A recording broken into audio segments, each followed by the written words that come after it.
Welcome back to NRL Fantasy Analysis, everyone. Just want to start this off by saying thanks again for everyone who's subscribed to the channel and are watching the videos regularly. I hope that you're doing really well. I've had a few guys message me saying that they're in the sort of top 100 there, of top couple hundred, and a big thanks. So I appreciate you guys, and I hope that everyone is getting a lot of help and their teams are going pretty well. But we'll start with the People Squad, and not as good a week this one, sitting at just under 800 for the week with the People Squad, and obviously losing a few ranks. We were 885 last week and ended up 1745 there. So a solid one, but nothing too exciting. We obviously kept the 2 trades, which is ideal going forward. A few of our guys didn't go too great. Obviously Stefano yesterday having a bit of a tough one, and Lolo as well with 40. We had Jeremiah Nanai as well with 17. Cody Mann not having his best game. Thankfully, obviously, we played Maxi King, but Bully and Tuolangi as well. Not too great. Thankfully, we had Harry Grant, so we have him, and we don't have to stress about getting him in our side. Dylan Brown had a much better bounce-back game. And, we've had Tungo in there, and Aiken was a little bit of a lower one. Arrow was fine with his 45. Obviously, Krita and Pappenhausen as well, having some lower ones. But overall, an okay week. We had, Schneider and Alea not playing as well, so hopefully getting Schneider back, we had to play him. And I suppose we can make some trades if we want. I suppose the real question is here, do we want guys like Josh King? Do we get an opportunity to pick up a Georgie Jennings? All options to think about here. And do you trade out a guy like Alea, or do you wait and use a little bit more cash from another guy? Do you trade out someone like Bully if he's injured? There's a few things to think about, but also it's a team that we could probably hold as well for another week or two. If we don't have to play Ilias, we've got Schneider to play, and some bounce backs from a few of these guys. Obviously, we're not going to get too much of a lower game from Stefano or Lolo, and Nanai with his 17. You can't imagine them getting any worse. Pap, that's a pretty low score. Manny, I don't think you'll get under a 30 with him. So plenty of upside in this team. So we could potentially just hold steady, or try and potentially make some trades. We'll obviously ask in the group what people want to do with Stefano and Taumalolo as well. But overall, I suppose not too much further to say on here. We obviously have made a little bit of cash from guys like King. He's made over 100k now. Walters 80k. Schneider with a fair bit as well, along with Krita and Tango. Have done really well. Aiken a bit of cash up. Man, just a little bit up. Arrow a bit up as well. And obviously Nanai as well, picking him up in last week as well. A little bit from Grant last week. And Randall's making some cash as well. So we're doing fairly well in money generation, which is good.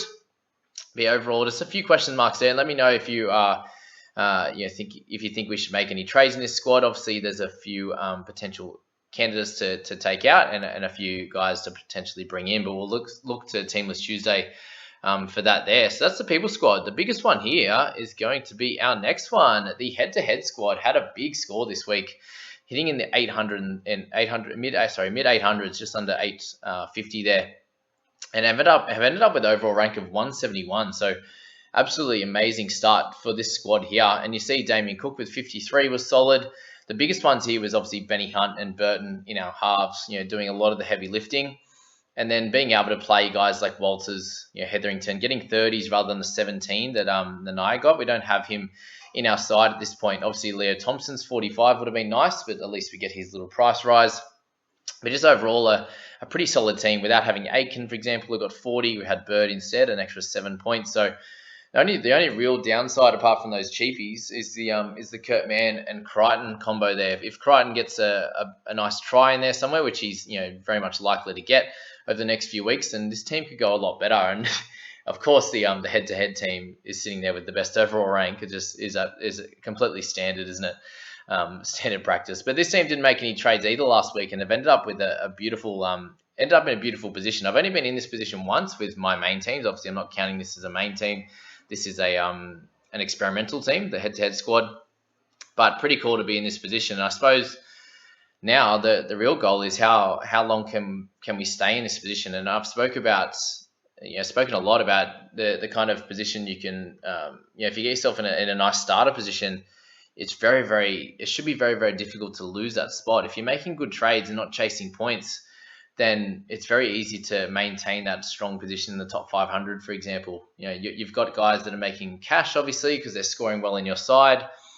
And, if you're not making stupid decisions, you're able to hold this really well. So it'll be interesting to see what I do over the next bunch of weeks in this squad and how they push forward into sort of round 4, 5, 6 and continue to make cash. I said to myself last night, if after 6 rounds we're still in the top 200, then it ends up being an overall team, and I'll try and win every one of my head-to-heads still whilst playing overall, which can be easily done, especially when you're making a fair bit of cash from all your players. Like if you're making a lot, you're going to have a better team value overall, and even if you're making a lot of trades during the middle of the year, you can still win at the end of it. So both weeks, round 1 and round 2, I've won every one of my head-to-heads, and we'll have a look at that in a little bit more detail in other videos. But yeah, in terms of this squad, guys, you'd be looking to trade out, it would only be like a Shawnee Russell, and if we had an opportunity with someone like Robbie Jennings, then we could downgrade him, for example. I do have 30k in the bank. We could probably downgrade him and upgrade someone else, but there's not too many guys I'd be looking to move on at this point. So yeah, it could be almost another week of holding steady. I suppose the only thing you could do is like a Russell down to a Jennings and Ilias up to a Josh King, which could make things a little bit stronger, and maybe not play like a Bully or Walters, who we know probably won't score 32 off the bench every week, or try and not play Tui, for example. That could all be some interesting options. But anyway, that is that, and we'll have a look at that going into next week. But a nice 662 week 2 rank for that one. All right, moving on to my squad. And a solid score at 777, but nothing incredible. Obviously, a few guys, again, that did fairly poorly or fairly average in this side. We've still got some lowish scores from Reedy, obviously bringing in Nanai and having Man there with 30, Aitken and Arrow 40 and 45, not as good as last week, for example, which is to be expected, some up and down scores. But just not having anyone that stood out, like a Benny Hunt, was a little bit hurtful, but having Dylan Brown with 59 was great. We'll take Arrow's 45. We've spoken about him. He's priced at 43, picks up a 64 and a 45 to start us off is cool. Even Penasini making a little bit of cash on his starting price at 350, 23k already when he hasn't scored any attacking stats. It's always solid to have those type of guys that you don't have to really worry about. Like, yes, I'd like him to score a bit more, but we don't have to worry about trading him on a week-to-week basis, which we do with other guys. I'll be playing Maxi King every week, and same with Berry. Berry's held his price as well without any attacking stats, and he covers that wing fullback position if we happen to have a few injuries, and maybe and this will definitely help us in not wanting to or not having to make a lot of trades over the next bunch of weeks. In terms of any trades in this team, we're looking at, I suppose, what happens with Bully. Is he going to end up on the bench? Is he injured? We're not exactly sure. We'll find out more over the next few weeks, but the rest of the team's looking pretty solid. We've got Schneider coming back this week. Haven't got any non-players on my on my interchange and emergency. So just had a little stroke there. That's fine. So Schneider will come back in maybe for a Tui or a Bully or something like that. And I'll continue to play Penn, just given the fact that he has great base stats and has opportunities to score 50 and 60 going forward. So that's there. Yeah, I suppose what would you do with any of these teams, guys? Are there anyone that you would look to trade out? I'm pretty happy with their things that are at the moment. In terms of trade-in targets for anyone going forward, just a quick update. Obviously, guys like DC are going to be really solid. Trbojevic is down to 883k, so he becomes very interesting over the next sort of 3 to 4 weeks. Feeder drops down a little bit. Murray's been awesome. Would you look to pick him up? Yeah, potentially. You got him. You got Joshy Curran, who have been really good. Hughesy's been great. Seaman Munster should continue to do well. Crichton will lose a bit of cash, and he becomes interesting soon. Isaiah Yeo's been awesome. Yeah, Munster's going to be great. Grant's a great option. So there's obviously guys, if injuries and suspensions happen, thankfully the majority of the expensive guys haven't had injuries yet, apart from, say, Brandon Smith. The guys that are fairly popular as well. But Kiri's going to get really cheap. Hunt's obviously a good option as well after his big score. I wouldn't be chasing that, but he's someone that's going to get a 40 and then into an 80 on a regular basis. Teddy, welcome back for him. Pangai Jr. becomes very interesting as well. Fanua Blake was solid. Reece Walsh had a great start to the year as well. Definitely a few options down there, guys. And then I suppose around the cheaper guys, you got Joshy King and Robert Jennings' potential, or Taylor May. But yeah, that's probably that on these ones. So we'll just jump into the leagues, guys, and we'll see how things are sitting in my overall league. So 318th for my team. Not good at all. All right, we see Dwayne, who's in the top spot. So as 1,801 points. So let's just have a look. I'm ranked 300 in this league.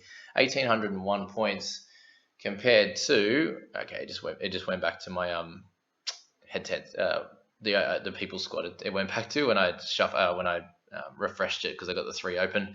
But 1,708. So only what 93 points behind the leader at the moment in my league, and they're going to be overall rank pretty high, for example. So not too far, right? Yeah, and that's 1,700 spots. So not too much to worry about. Even if you're a couple hundred spots behind, guys, I wouldn't be too stressed.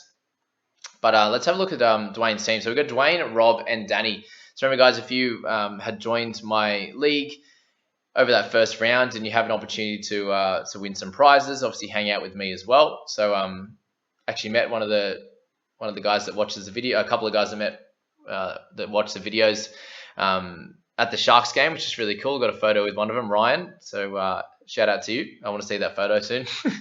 But yeah, Dwayne's got an overall rank of 13. So you're really only probably 120, 130 points behind the overall leaders, guys. So don't stress too much if you're in that top couple thousand, that top 5,000 even, you're probably only 140, 50 points behind. So that's that. Anyway, these guys, very similar team to a lot of guys with obviously having Teddy down there was helpful this week, compared to, I suppose having, he had Pap as well, but and compared to some of the guys that scored a bit lower and Hamiso and that kind of thing. Clifford's had a great start, so he's benefited nicely there with Burton as well. So good game for those two. But having both for more on the interchange with 70 this week was great. But obviously would have copped their 33 last week, so you give and take on that one.